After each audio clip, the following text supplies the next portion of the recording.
The Distant Hope had been dying for 3 days. Captain Tellith pressed her trembling hands against the navigation console, watching the fracture lines spread across its surface like veins of darkness. Around her, the bridge creaked and groaned with structural fatigue. The refugee ship had never been designed for extended flight. It was a cargo hauler, hastily retrofitted with life support pods and packed far beyond capacity with the survivors of Varen Prime. 240 souls. That was all that remained of a world of 12 million. She could still see it when she closed her eyes.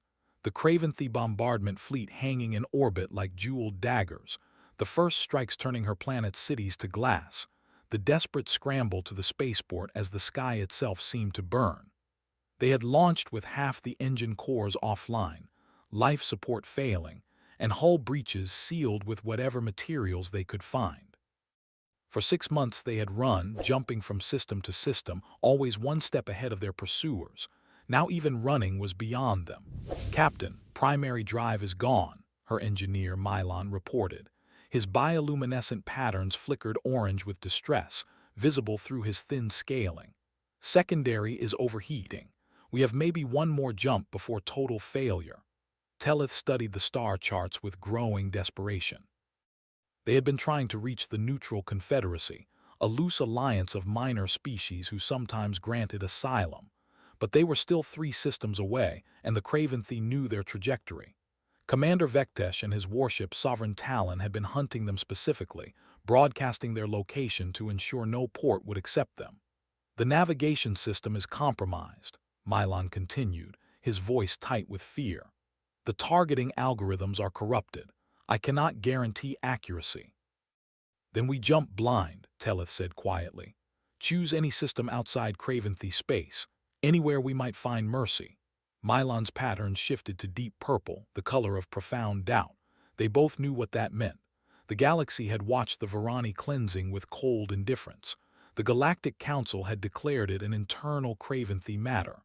Mercy was a concept that seemed to have died with their homeworld. But staying meant certain death, and at least a blind jump offered a chance. "Charging jump drive," Mylon said. "May the old lights guide us." The old lights, Tellith thought bitterly, had gone dark when Varen Prime burned.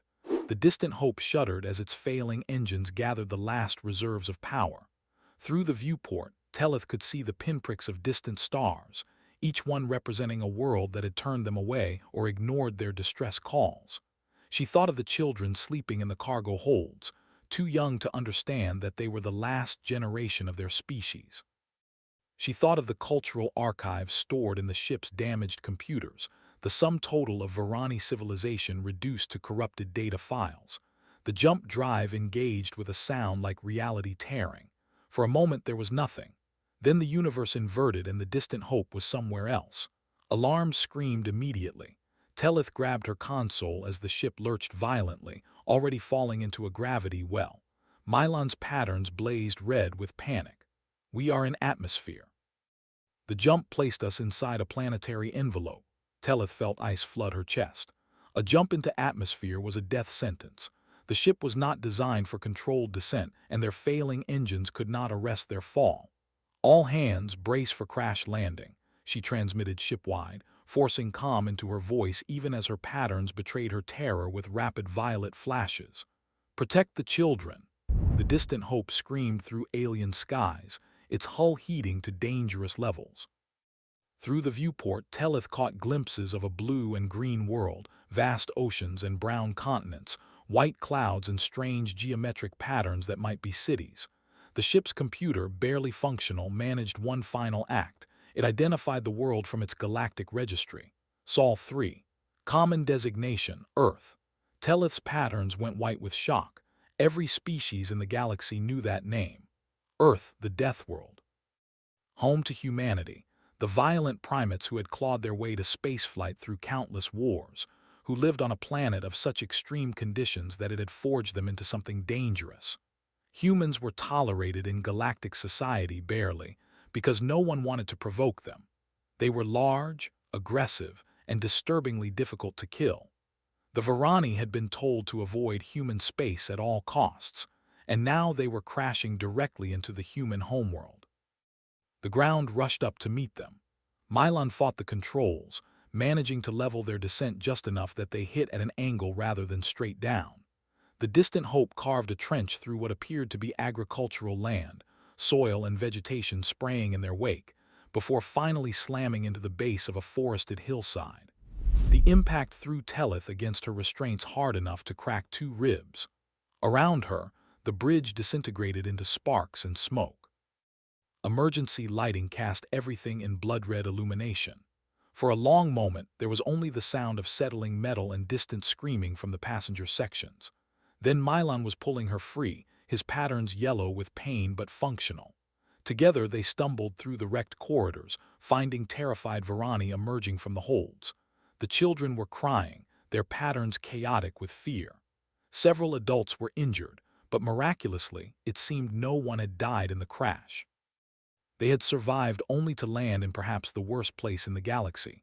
"Open the outer hatches," Tellith ordered, her voice hoarse. "We need to evacuate before the ship's reactor breaches." As the hatches opened, cool alien air rushed in. It smelled strange, rich with scents Tellith could not identify. She helped guide her people out onto the torn Earth, and for the first time, the Varani refugees stood on the surface of Earth. The world around them was beautiful in a terrifying way. Massive trees towered overhead, larger than any plant on Varen Prime. The gravity was crushing, nearly 1.3 times what they were adapted to. The air was thick, oxygen-rich, and the sun overhead blazed with an intensity that made Tellith's eyes water. This was a death world. Everything about it screamed danger. "Captain," one of her crew whispered, patterns flickering white with terror.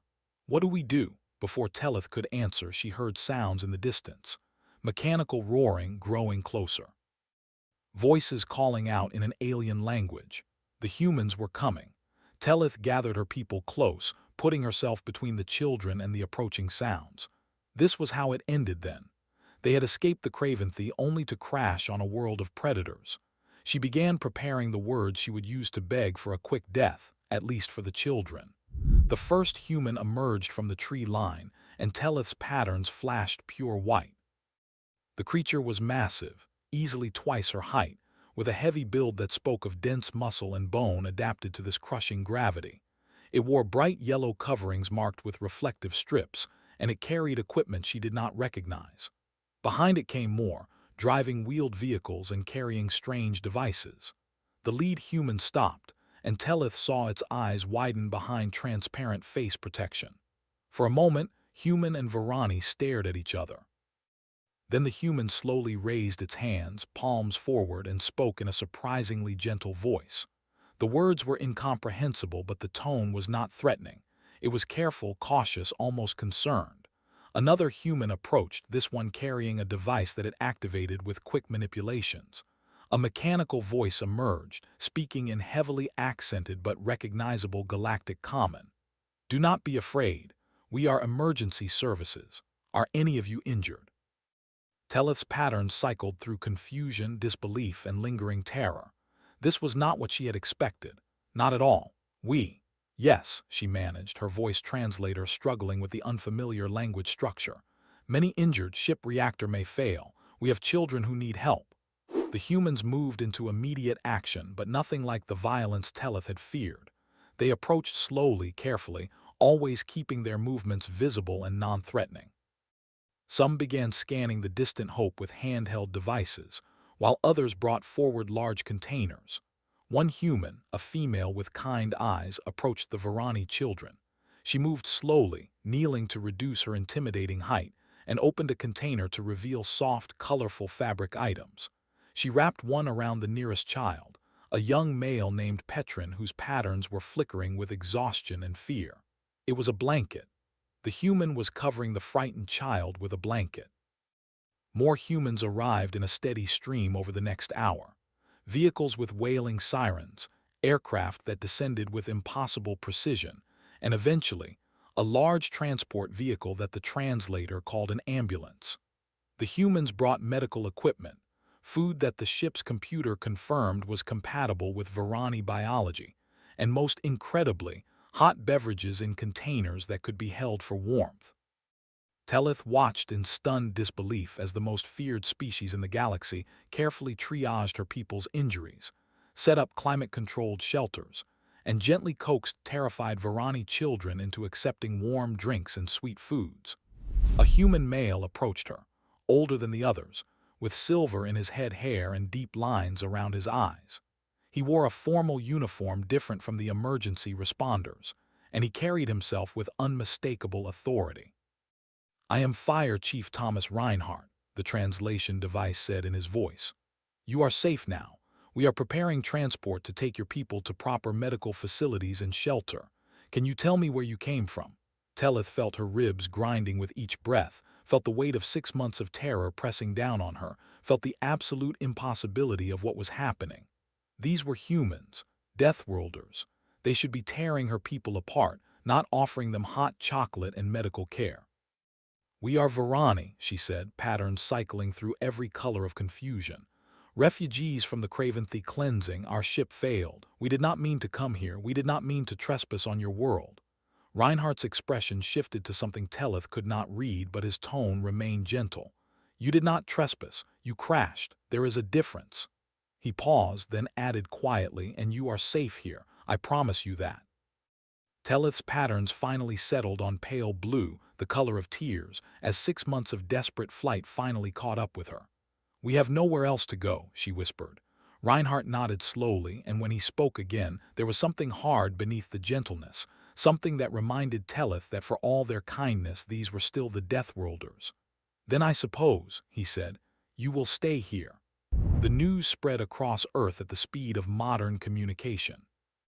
Within 6 hours of the crash, footage of the Varani refugees was playing on every major news network. The images were striking.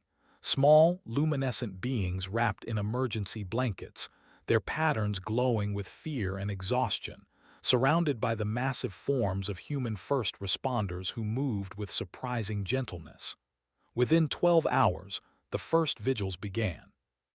Citizens of the small Canadian town nearest the crash site organized food drives, clothing donations, and offers of temporary housing. The global response was immediate and overwhelming. Offers of help poured in from every continent. Within 24 hours, the situation had reached the United Nations headquarters in New York. Ambassador Marcus Reeves stood at the window of his office, looking out over the city as dawn broke across the skyline. He was a man of 53 years, with neat dark hair graying at the temples and the careful posture of someone who had spent 3 decades in diplomatic service. He had been Earth's primary liaison to the Galactic Council for the past 7 years, navigating the complex politics of a human species still finding its place among the stars. He had never dealt with anything quite like this. Behind him, his assistant, Jennifer Park, was organizing the flood of incoming communications. "The Secretary General wants a briefing at 9 a.m. The Varani have been moved to a secure medical facility in Toronto. Initial medical assessments show malnutrition, radiation exposure, and significant psychological trauma, but nothing life-threatening with proper care." "And the ship?" Reeve asked without turning. "Total loss. Our engineers are examining it, but it is not going anywhere. The reactor has been safely shut down." Park hesitated. "Ambassador, there is something else." The Varani captain, Teleth, provided their story to the response team. "It has been verified through galactic records." "Tell me." Park's voice was tight with controlled anger. "The Craventhi Empire declared the Varani species ecologically redundant 3 years ago. It is a formal designation, approved by their governing council, that allows systematic elimination of a species deemed to be consuming resources without providing sufficient value.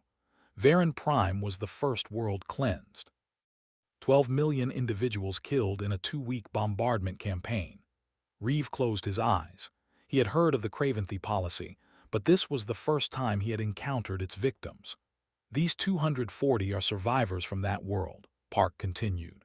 "They have been running for 6 months, jumping from system to system, refused sanctuary at every port. The Galactic Council classified them as Craventhi subjects and ordered all member species to deny them asylum." "On what grounds?" Reeves' voice was dangerously quiet. "Non-interference in internal species matters. The council determined that the Craventhi have legal authority over their own subject populations. Reeve turned from the window, his expression hardening. And the other Varani colony worlds, 17 worlds according to records, all targeted for cleansing. Current estimates suggest fewer than 10,000 Varani remain alive in the entire galaxy, scattered in small refugee groups. Park met his eyes. Ambassador, we need to decide what to do with these people. The Craventhi will demand their return. Return them to what? Their deaths. Reeve shook his head sharply. Not happening. The legal situation is complex. Earth is not a full council member, only an observer state. We have trade agreements and diplomatic relationships that could be jeopardized if we refuse to comply with council law. Then we will deal with those consequences. Reeve moved to his desk, pulling up files on his computer. Get me everything we have on refugee law, both Earth and Galactic, and contact Admiral Kato at Fleet Command. I want to know our military options if this turns ugly. Park hesitated at the door. The public response has been overwhelming. There are already protests forming, demanding we protect the Varani.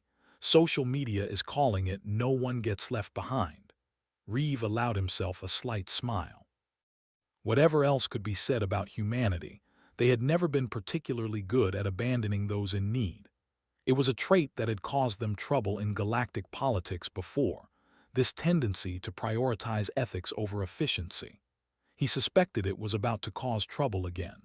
The Craventhi warship Sovereign Talon dropped out of faster-than-light travel at the edge of Earth's solar system exactly 72 hours after the crash. It was an impressive vessel by galactic standards, 800 meters long, bristling with plasma cannons and missile batteries, with shields capable of withstanding sustained fire from most planetary defense systems.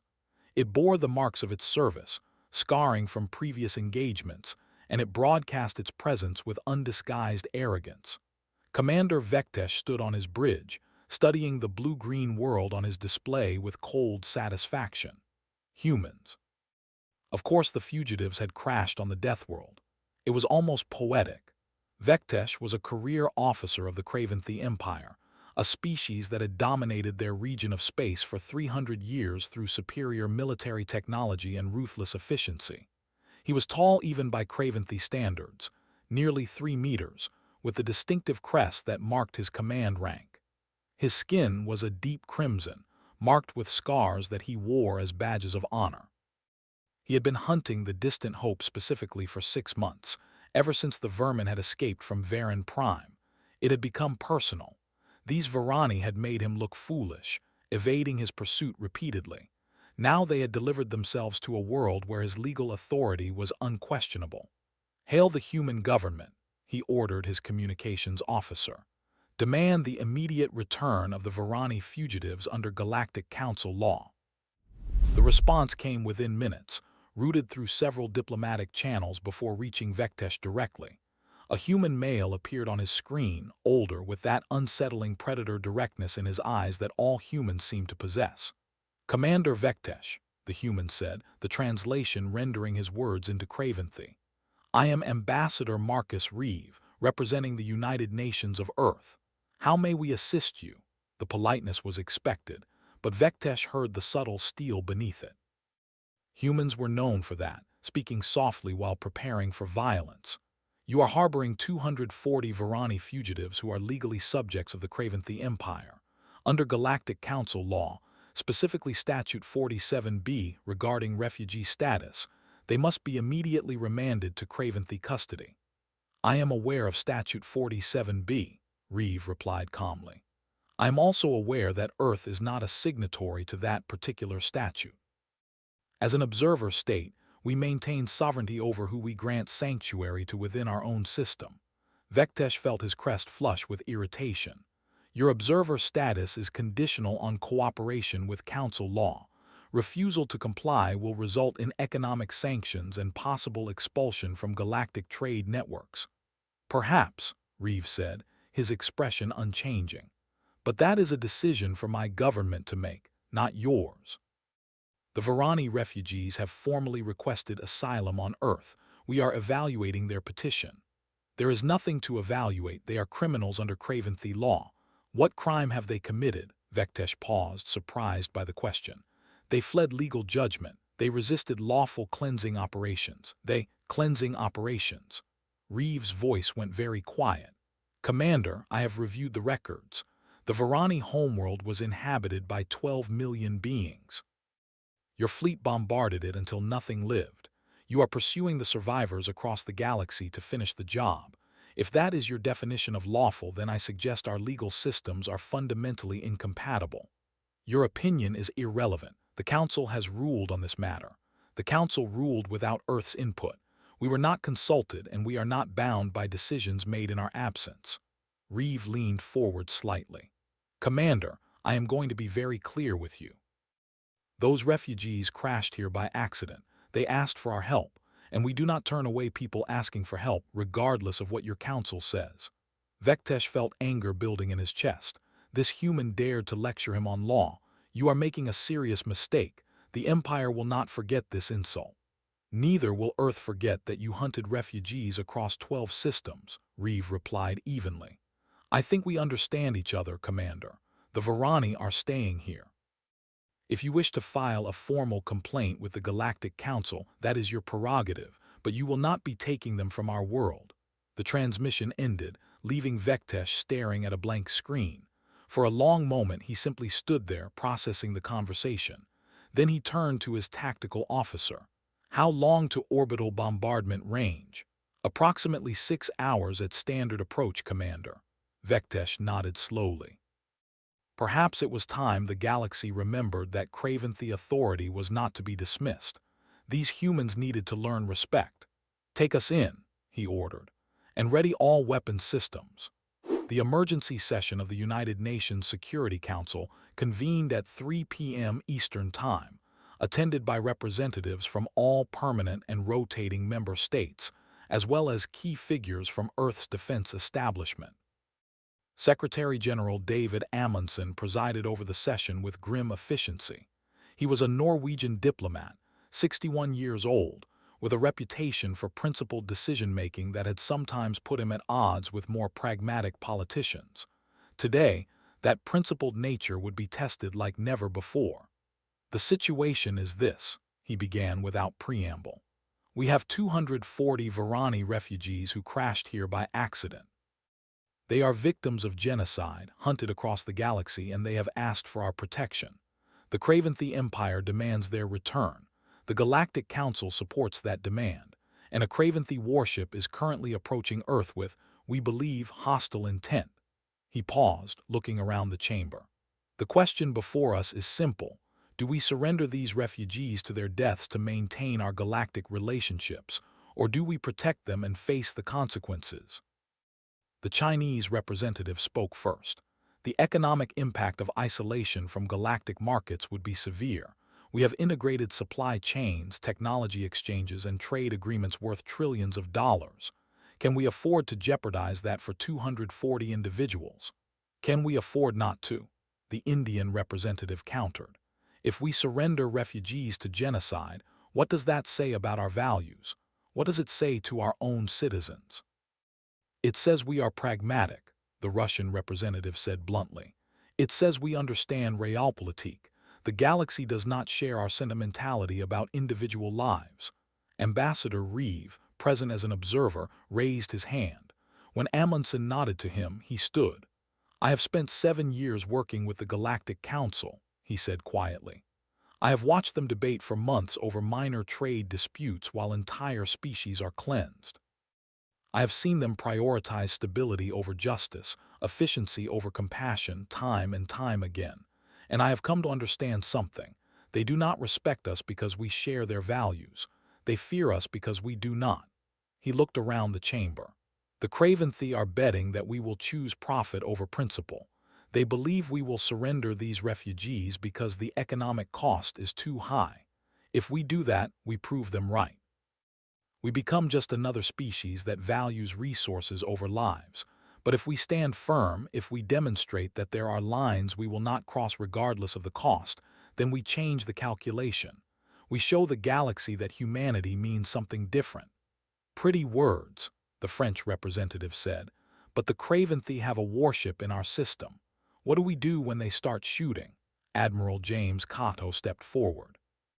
He was a third-generation military officer, 55 years old, with close-cropped gray hair and the bearing of a man who had spent his entire life preparing for conflict. As commander of the Earth Defense Fleet, he had been quietly building humanity's military capabilities for the past decade. "Then we shoot back," he said simply.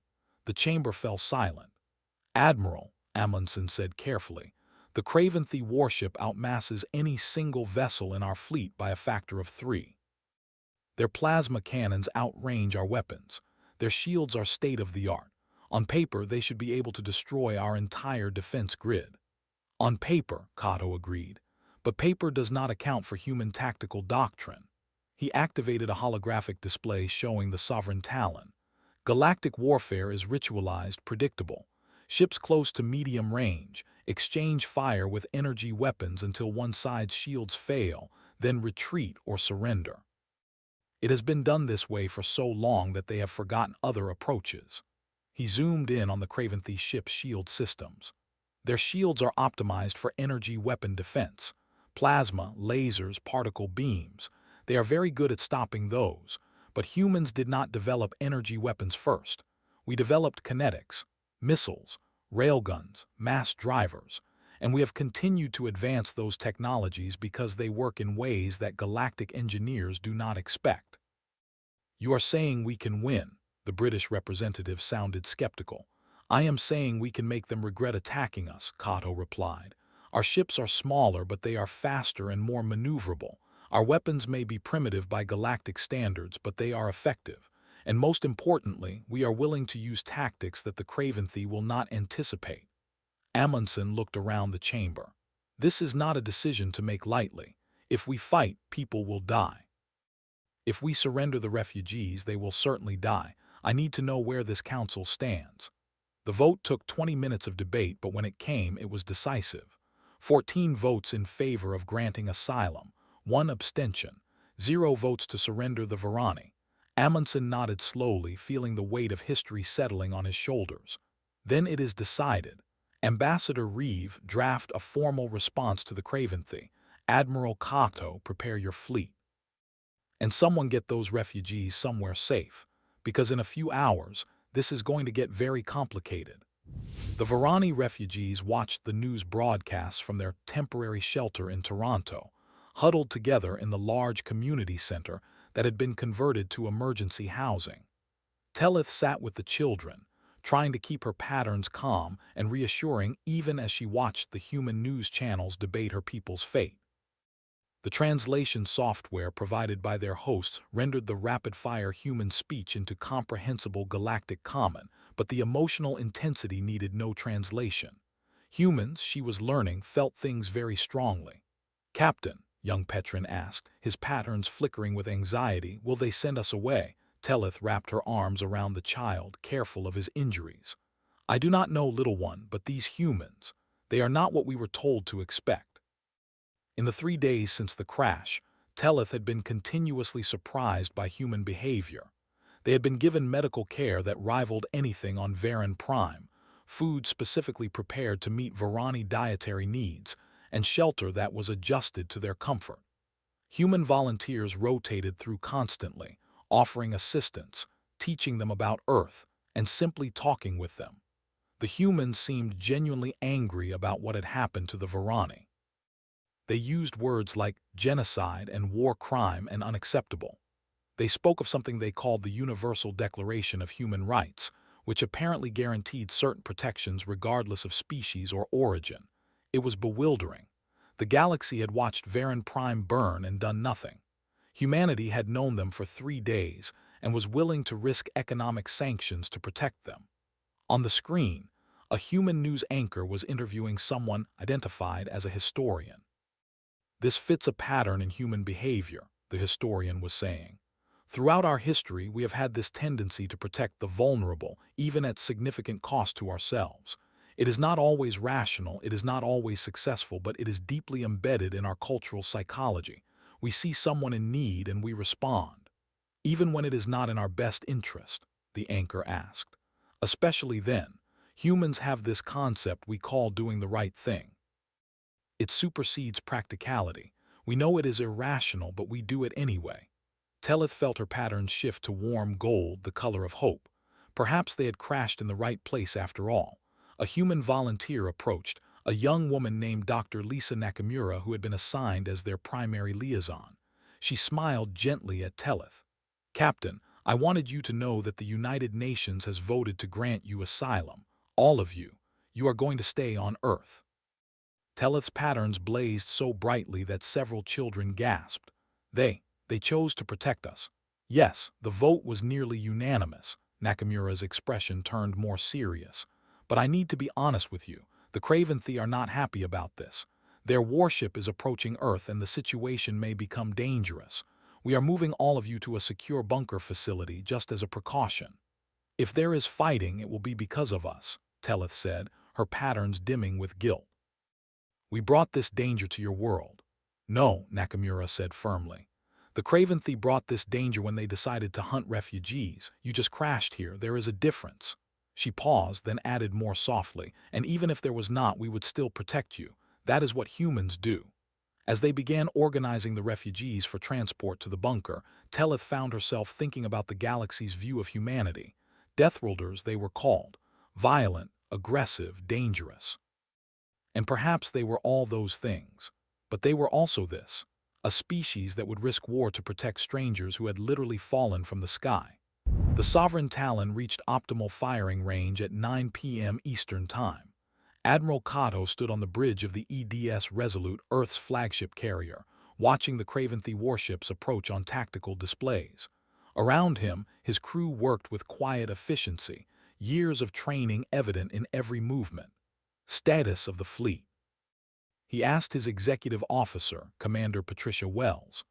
All ships at battle stations and holding position at 50,000 kilometers from the Talon. Weapons charged, defensive systems online. We are ready, Admiral, Kato nodded.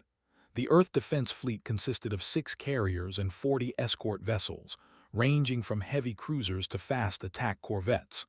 They were outnumbered in terms of tonnage by the single Craventhi warship, but Kato had not built this fleet to fight fair.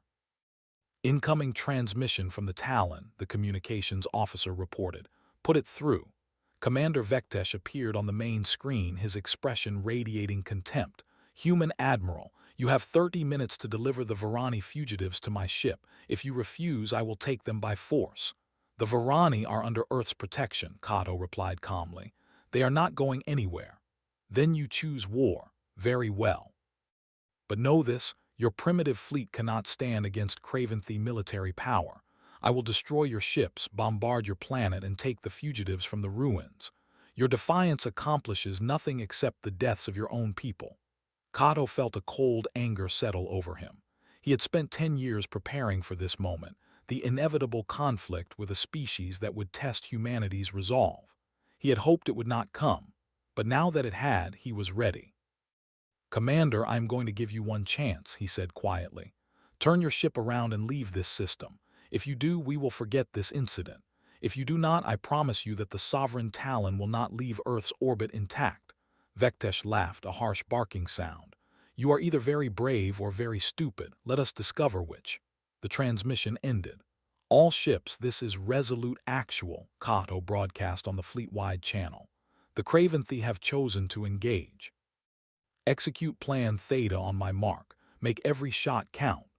The Sovereign Talon opened fire first, its plasma cannons launching brilliant lances of superheated matter across the space between the ships.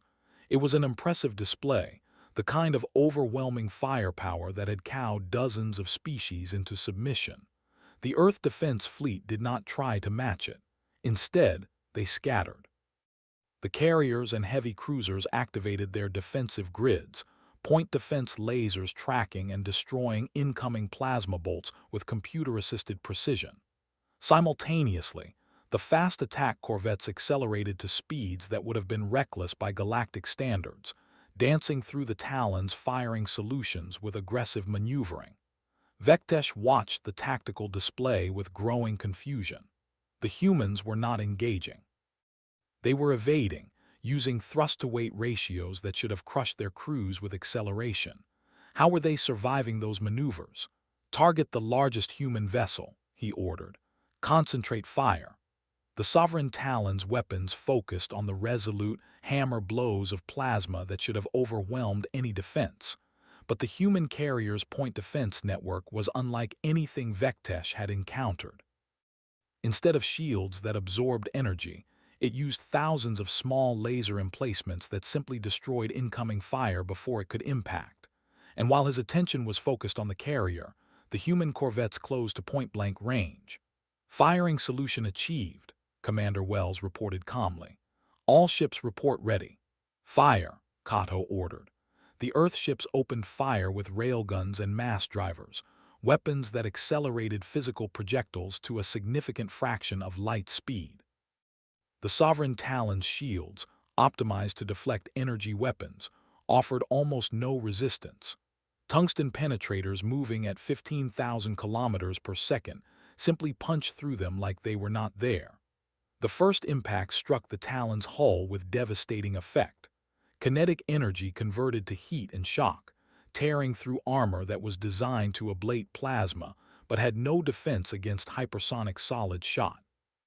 Secondary explosions bloomed across the Craventhi ship as power conduits ruptured and fuel lines detonated. Vectesh stared at his damage displays in disbelief. In less than 30 seconds, his ship had taken more damage than in its last 4 engagements combined. Warning lights blazed across every station. Hull breaches were reported on 6 decks. The main plasma batteries were offline. How? How were these primitive humans doing this? Evasive maneuvers. He roared, but the Talon was built for slugging matches, not agility. It could not escape the swarm of human corvettes that danced around it, each firing precise bursts from their mass drivers, each shot finding gaps in the weakened shields. "Admiral," his tactical officer said, voice tight with panic, "shields are failing across all sections. We have lost weapons control. Life support is compromised on multiple decks. Sir, we need to withdraw." Vectesh felt something he had not experienced in 20 years of military service: fear. Another transmission came through, the human admiral's voice calm and professional. "Commander Vectesh, you have one chance to leave this system alive. Stand down your weapons, transfer emergency power to your engines, and jump out immediately. If you do not comply in the next 60 seconds, my fleet will reduce your ship to debris." It was the most humiliating moment of Vectesh's life. But as he looked at the tactical display, at the damage reports, at the human ships that circled his crippled vessel like predators around wounded prey, he realized he had no choice. The Craventhi had underestimated humanity. They had believed their own propaganda about primitive Deathworlders, and it had nearly cost him his ship and his life. "Cease fire," he ordered quietly. The Sovereign Talon limped out of Earth system 2 hours later, trailing debris and venting atmosphere from a dozen hull breaches. On the bridge of the Resolute, Admiral Kato watched it go with grim satisfaction. "Damage report?" he asked Commander Wells. "Minimal, sir. The EDS Vanguard took a glancing plasma hit. Shield generators are offline, but hull integrity is intact. No casualties across the fleet." The Craventhi never adjusted their tactical doctrine once we demonstrated our capabilities. Kato nodded slowly. That was the advantage of being underestimated. The galaxy had written humanity off as primitive because they used kinetic weapons instead of energy beams, because their ships were smaller, because their technology did not fit the established patterns. They had forgotten the fundamental lesson that had shaped human military thinking for millennia. The best weapon is the one your enemy is not prepared to defend against. "Stand down to alert status," he ordered, "but keep the fleet deployed. I doubt the Craventhi will try again, but I would rather be ready if they do. Sir, incoming transmission from the Secretary General." David Amundsen appeared on screen, and Kato could see the tension in his expression. "Admiral, well done. But we need to talk about what happens next." "The Galactic Council will not be happy," Kato said bluntly. "No, they will not. I have already received 14 urgent communications from Council representatives. They are demanding an explanation for our unprovoked attack on a Craventhi vessel." Amundsen's tone made clear what he thought of that characterization. "But there is something else. We are receiving signals from other Varani refugee groups. They heard about the engagement. They want to come to Earth. Kato felt something shift in his chest. How many? At least 17 ships that we know of. Maybe 3,000 individuals total. And it is not just Varani. 3 other species have made contact, asking if Earth's asylum offer extends to them as well. Does it? Amundsen was quiet for a moment. That is the question, is it not? We made a decision to protect 240 refugees who crashed here by accident. Do we extend that protection to anyone who asks? Do we become the galaxy's sanctuary? If we do not, Kato said quietly, then what was the point of this? He gestured at the tactical display at the retreating Craventhy ship. We just proved that we are willing to fight to protect refugees. If we turn away others now, we show that our principles are negotiable, that we only help when it is convenient. And if we accept them, we set ourselves against the established order of the galaxy. We become a magnet for every persecuted population, every refugee, every species deemed inconvenient by someone more powerful. The political and economic consequences could be enormous. Yes, sir, Kato agreed. They could be. Amundsen studied him through the screen. You think we should do it anyway? I think, Kato said carefully, that humanity did not become humanity by always making the practical choice. Sometimes we made the right choice, even when it was hard, especially when it was hard. That is what I think, sir. Amundsen nodded slowly. Then I suppose we had better start preparing for more guests. Keep your fleet ready, Admiral. I suspect we are going to need it. The Galactic Council convened in emergency session 36 hours after the engagement. The council chamber was a magnificent space, a vast circular room with seating for representatives of 247 member species, all arranged in tiers that rose toward a central platform where the council leadership presided. Holographic displays floated throughout the chamber, showing live feeds from across the galaxy, translation matrices rendering thousands of languages into comprehensible speech, and voting tallies that tracked every decision. It was designed to inspire awe, to remind all present of the galaxy's grandeur and complexity. Ambassador Marcus Reeve, standing in the observer section reserved for non-member species, was thoroughly unimpressed. He had spent the past day preparing for this moment, reviewing legal precedents, consulting with Earth's best diplomatic minds, and steeling himself for what was certain to be a hostile reception.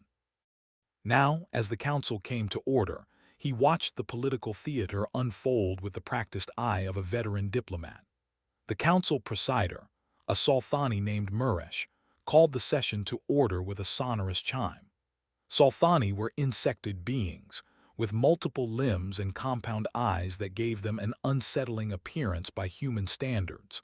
But they were renowned for their administrative capabilities and their obsession with procedure. We are convened to address the incident in the Sol system, Muresh began, his voice translated into thousands of languages simultaneously. Ambassador Reeve of Earth, you stand accused of violating Galactic Council Statute 47B regarding refugee status, and of conducting an unprovoked military attack on a Craventhy vessel engaged in lawful pursuit of fugitives. How do you respond? Reeve stepped forward, his movements calm and deliberate. I reject both accusations, Presider. Earth did not violate Statute 47B because we are not signatories to that statute and therefore not bound by its provisions, and the attack was not unprovoked. Commander Vectesh explicitly threatened to bombard Earth if we did not surrender refugees under our protection. We defended ourselves. A murmur ran through the chamber. The Craventhy representative, a female officer named Turvish who had arrived to replace the disgraced Vectesh, stood abruptly. The humans are twisting the facts. The refugees are Craventhy subjects. They have no right to grant them asylum, and their military response was grossly disproportionate to the situation. Disproportionate, Reeve turned to face her, and his voice carried an edge that made several nearby representatives shift uncomfortably. Representative Turvish, your empire has spent 3 years systematically exterminating the Varani species. You have destroyed 17 worlds, killed millions of beings, and hunted the survivors across the galaxy like animals. When 240 of those survivors crashed on Earth by accident, your response was to send a warship and threaten planetary bombardment. And you have the audacity to lecture us about proportionality. The Varani situation is an internal matter of the Empire, Turvis shot back.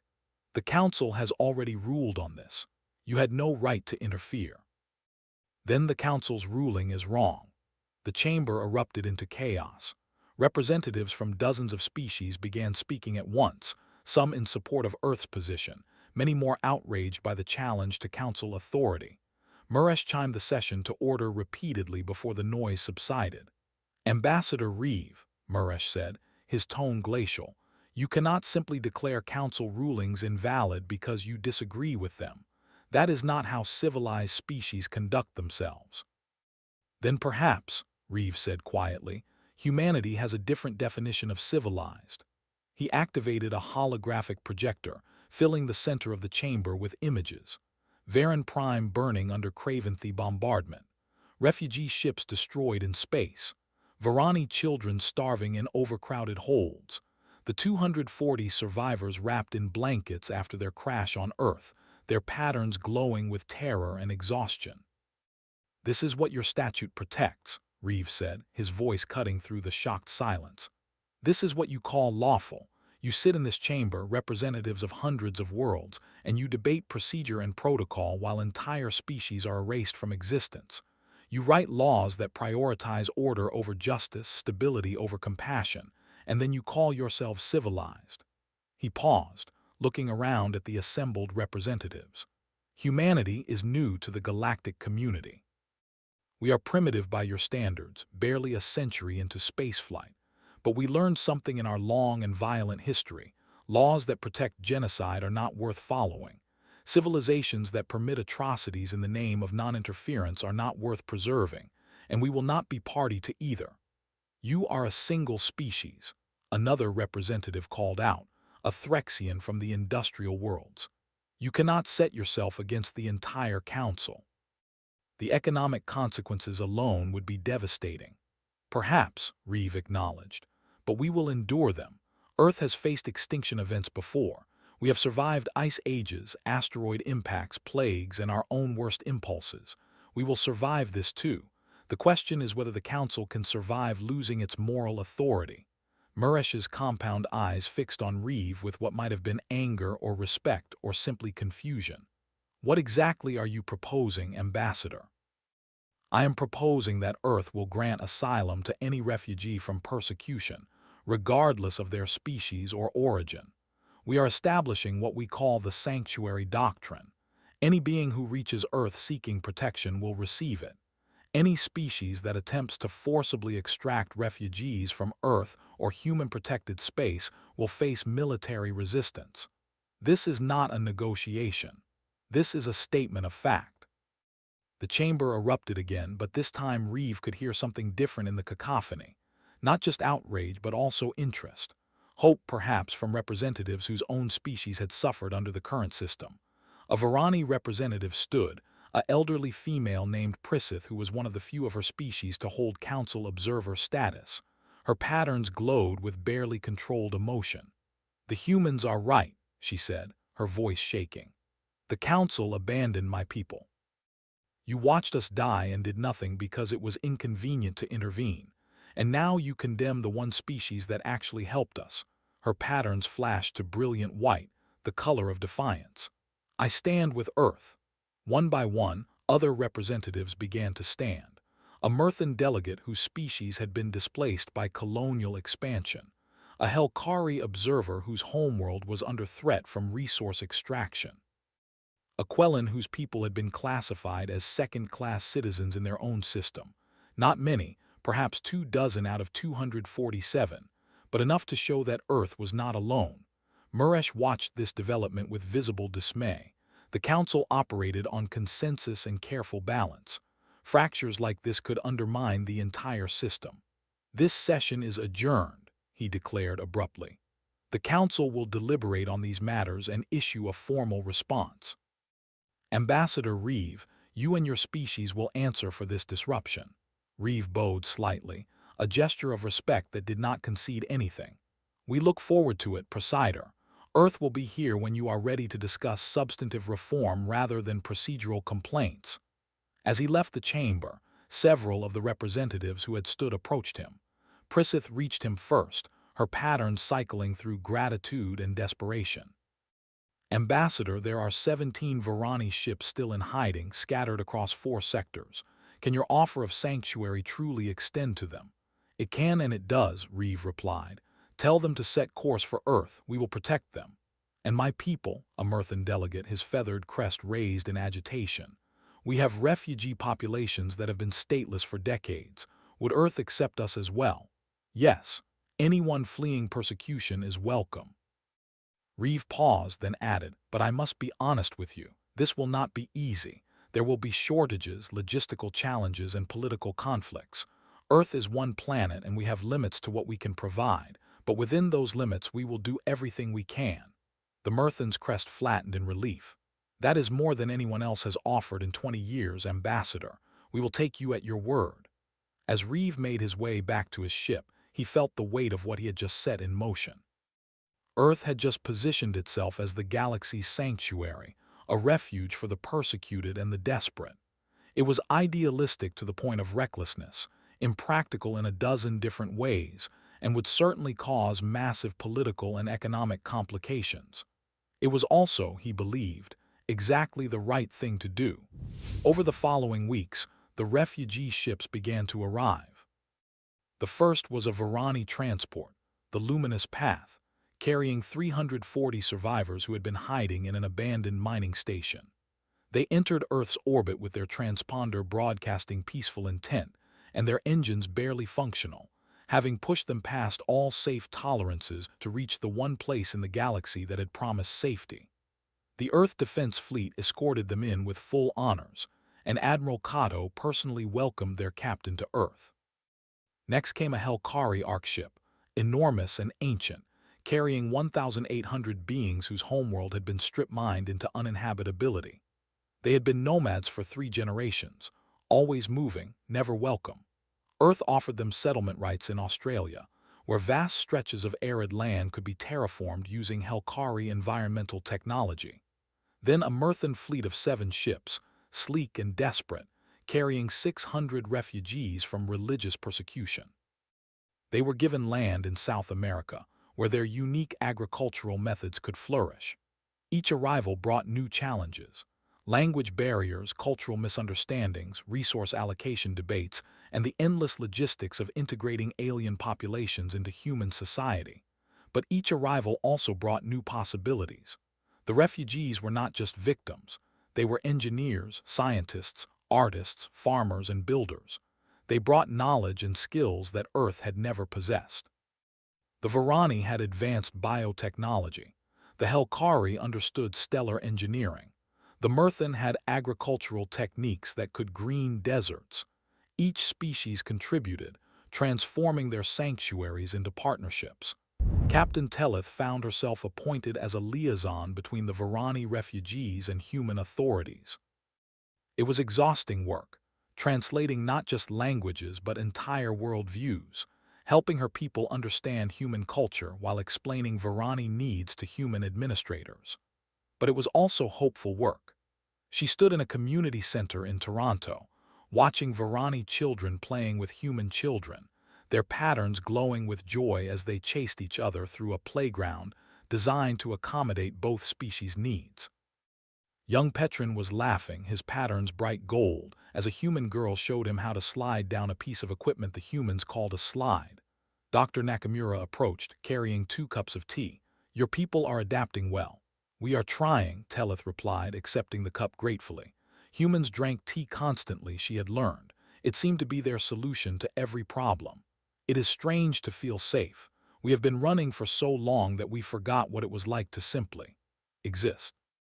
There is still opposition, you know, Nakamura said quietly. Some humans think we took on too much, that we should have turned you away. There are protests, political debates, economic concerns. I know, we watch your news broadcasts. Tellith's patterns dimmed slightly. We understand if your people regret helping us. That is not what I meant. Nakamura smiled. I meant that despite the opposition, despite the very real costs and challenges, the majority of humans still support giving you sanctuary. We are not a perfect species, Captain. We argue about everything, we make mistakes, and we sometimes act on emotion rather than logic. But when we see someone in need, we help. It is just who we are. Tellith felt her patterns warm to gentle gold. Your species is very strange, Dr. Nakamura. We know. We embrace it. Across the city, Ambassador Reeve was meeting with representatives from 12 more refugee groups who had contacted Earth. The logistics were staggering. Earth's population was already 8 billion. Adding even a few million refugees created infrastructure challenges that would take years to fully address. But they would address them. Humanity was nothing if not adaptable. The Galactic Council has imposed sanctions, his assistant Jennifer Park reported during a briefing. Trade restrictions on 47 categories of goods, technology transfer limitations, and diplomatic isolation protocols. The economic impact will be significant. How significant? Reeve asked. Preliminary estimates suggest a 12% reduction in GDP over the next 3 years, with the heaviest impacts in technology and manufacturing sectors. Some politicians are calling for a reversal of the sanctuary doctrine. Will it happen? Park shook her head. The polls are holding steady. 67% of humanity supports continuing to accept refugees, even with the economic costs. The no one gets left behind movement has become a global phenomenon. Politicians who oppose it are being voted out. Reeve allowed himself a small smile. Sometimes humanity's stubborn idealism was a liability. Sometimes it was their greatest strength. What about military threats? Any sign the Craventhi are planning another incursion? No, sir. In fact, we are seeing the opposite. The Craventhi are withdrawing from several border regions. Intelligence suggests they are concerned about further engagement with human forces. Park pulled up a classified report. Admiral Kato's tactical innovations are being studied by every military in the galaxy. The kinetic weapon doctrine is being called revolutionary. Several species have reached out asking about technology exchange. Tell them we will consider it, but only with species that commit to refugee protection protocols. Reeve leaned back in his chair. If we are going to reshape the galaxy's approach to this issue, we might as well be systematic about it. The breaking point came 6 months after the initial engagement, when the Council attempted to enforce its sanctions through a naval blockade. A fleet of 42 ships from 6 different species assembled at the edge of Earth's system, led by a Threxian admiral named Kalvax. Their mission was simple: prevent any more refugee ships from reaching Earth, demonstrate the consequences of defying Council authority, and force humanity back into compliance. Admiral Kato watched them assemble with cold calculation. The blockade fleet was impressive, representing a significant commitment of resources from multiple species. But it was also a coalition force, with no unified command structure and no experience working together. They are trying to intimidate us without actually fighting us, Commander Wells observed. Show a force to make us back down. Then we will show them why that is a mistake, Kato replied. He opened a fleet-wide channel. All ships, prepare for Operation Exodus. We are going to break that blockade. The Earth Defense Fleet had grown since the engagement with the Sovereign Talon. 8 carriers now, 60 escort ships, and 2 new classes of vessels specifically designed for combat operations, stealth corvettes that could operate behind enemy lines, and arsenal ships that were essentially flying mass driver platforms. They did not attack the blockade directly. Instead, they did what humans had done throughout their military history. They outmaneuvered it. While the blockade fleet held position at the system's primary jump point, expecting Earth ships to challenge them directly, Kato sent his stealth corvettes on wide-ranging patrols through the outer system. They found what he expected: gaps in the blockade coverage, blind spots where the coalition ship's sensor arrays did not quite overlap. Refugee ships approaching Earth were quietly redirected to these gaps, guided through by human navigators who knew every asteroid and orbital trajectory in their home system. The blockade fleet, watching their scanners, never saw the refugees slip past them.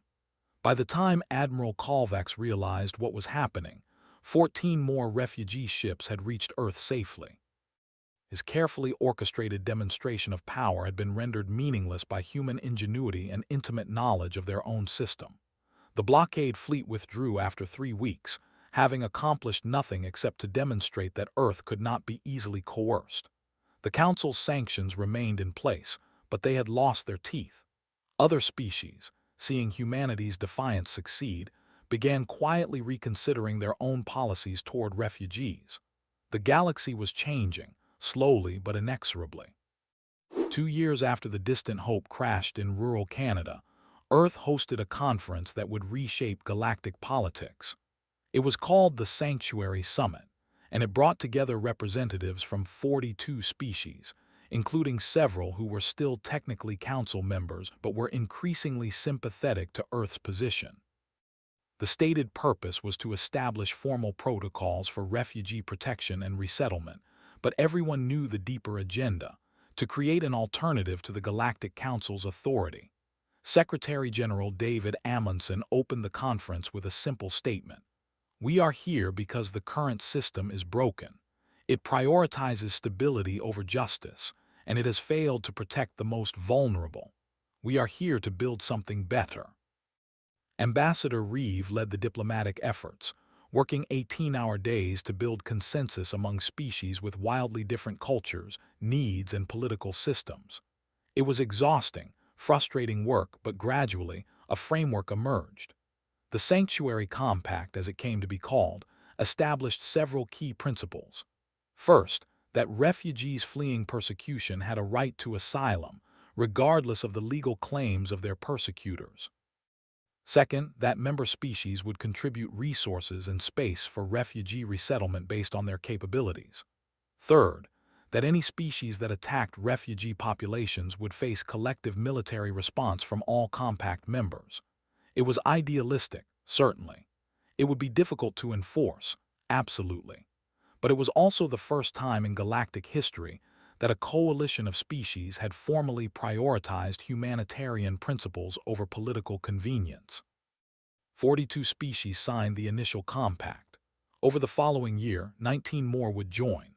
The Galactic Council, watching this development with growing alarm, found its authority increasingly questioned. Species began defying Council rulings, citing compact principles. Trade networks that had been controlled by Council regulations fractured into new patterns.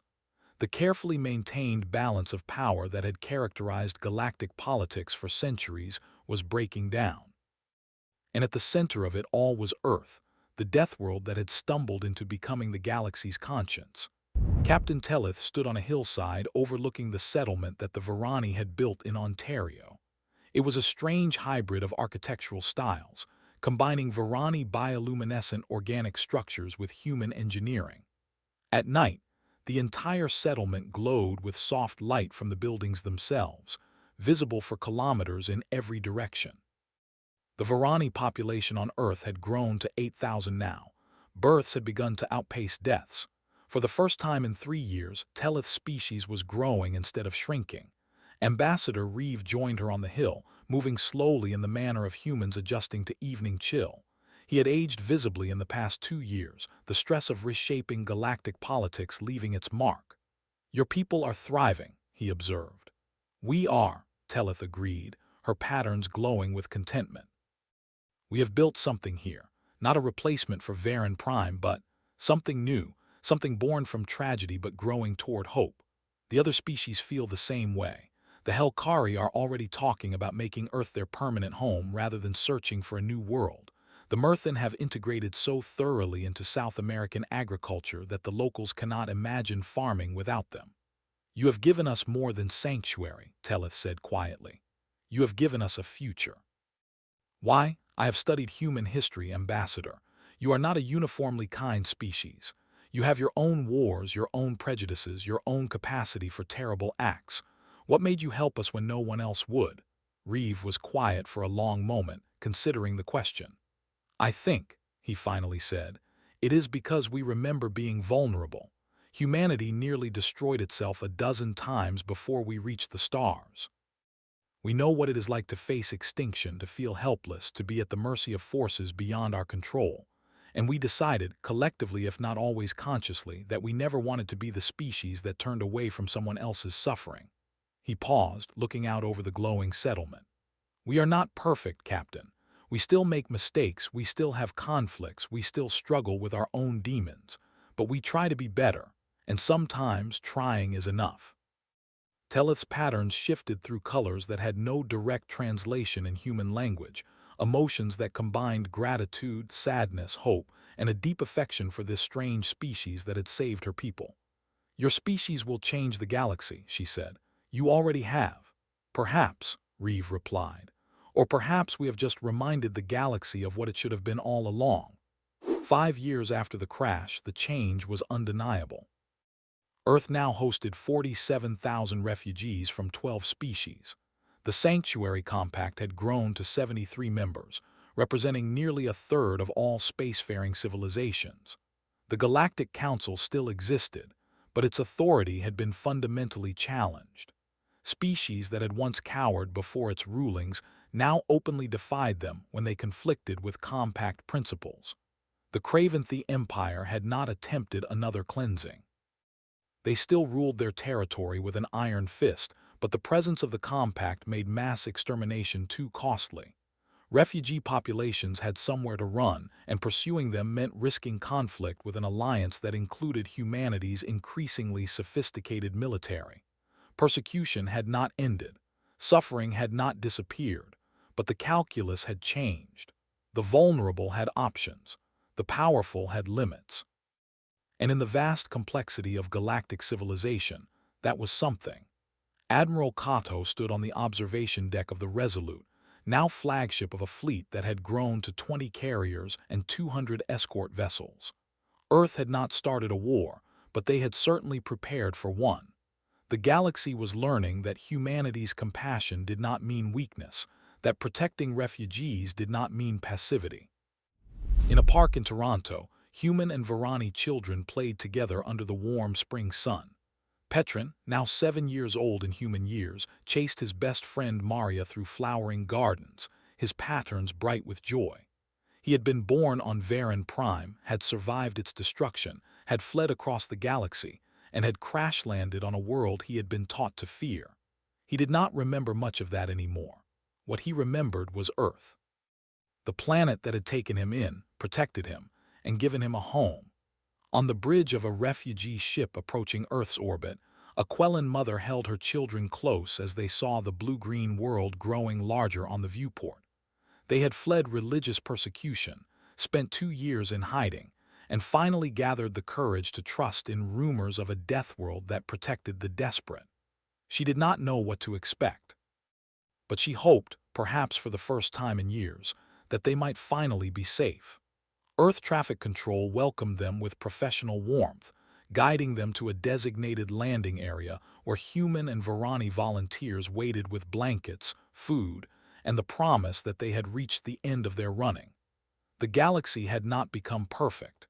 It had not even become good by any absolute measure. But it had become something better than it was, changed by the actions of one species that had refused to accept cruelty as inevitable. They had been refugees who landed on Earth by mistake, terrified and desperate, expecting death from the galaxy's most feared deathworlders. Instead, they found humanity. And humanity, in its strange and stubborn way, had refused to let them go.